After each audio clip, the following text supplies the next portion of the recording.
Political parties view the removal of the Chief Justice of Nigeria, Justice Walter Onnoghen, by President Muhammadu Buhari as a judicial coup that must be resisted by all lovers of democracy. Buhari has finally overthrown constitutional governance. This factionalization of the judiciary will not stand. The president has declared war on the country's constitutional governance. The president has murdered sleep. The president wants to burn down the nation's governance system. This is the highest level of tyranny and irresponsibility. This action shows the president is the one plotting an interim government, having realized he can't win the election. So, he is fomenting constitutional crisis that will water the ground for an interim government. As far as the law of the land is concerned, Onnoghen remains the Chief Justice of Nigeria. We will not recognize any other person who may be occupying that office illegally. Justice Muhammad to us is an usurper. The NJC must sack him immediately. Lawyers must ignore him as long as he remains on that illegal seat. Buhari must hear this clear. The Chief Justice of Nigeria is Justice Walter Onnoghen, and Nigerians will continue to recognize him. Let's inform Nigerians that in the early hours of today, we got intelligence that the chairman of the Code of Conduct Tribunal was taken to a location where he was forced to sign a black order for the overthrow of the judiciary and backdated it despite the order of the appeal court to stay action, including the order of the Federal High Court restraining Buhari and Dala Diuma for removing CJN and swearing in Justice Mohammed. The international committee must issue international arrest warrant on Omar Daladi, the Attorney General of the Federation, Justice Mohammed, and all the people involved in this coup.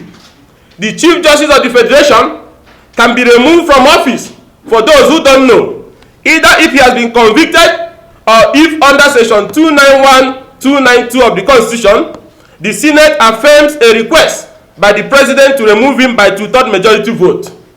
Buhari have dared Nigerians. They filed a charge at the CTC with a hurriedly put petition. We kept quiet. They filed a motion to remove him from the tribunal through the back door, but the appeal court restrained them. And just few hours to the inauguration of the Supreme Court election panel that will hear pre- and post-2019 election dispute, the Emperor has crushed the Constitution and overthrew the leadership of the Supreme Court and appointed his stooge. Onnoghen's illegal removal was just aimed at stopping the swearing of members of the 2019 General Election Petition Tribunal billed for tomorrow.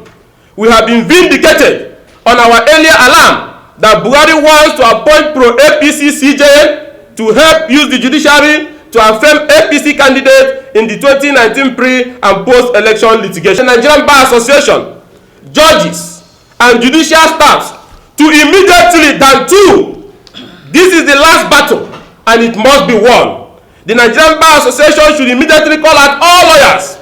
All courts must be shut now, while nationwide protests against impunity should commence from all corners. The Chief Justice of Nigeria must remain in office and disregard these illegal announcements, as the president has no such powers to suspend him. The Senate should reconvene immediately and start impeachment proceedings against the president for acting against the provision of the Constitution he swore to uphold. Buhari has shown with this development that he is the most cruel and barbaric president Nigeria have ever had. A man who rose to power on the basis of respect for rule of law and fundamental principles of democracy has chosen to play to the gallery of dictatorship to write elections. Let's see how he goes. But we know that this is going to be the beginning of democracy in Nigeria. The democratic institutions will fight back. Nigerian people will fight back. Trust me, it is the beginning of democracy in Nigeria. Out of adversity comes strength. And together, we call on Nigerian people once again. If we are sleeping, wake up. If we are playing, stop. And join us to save this last bridge of our constitutional governance from collapsing. Thank you all for coming.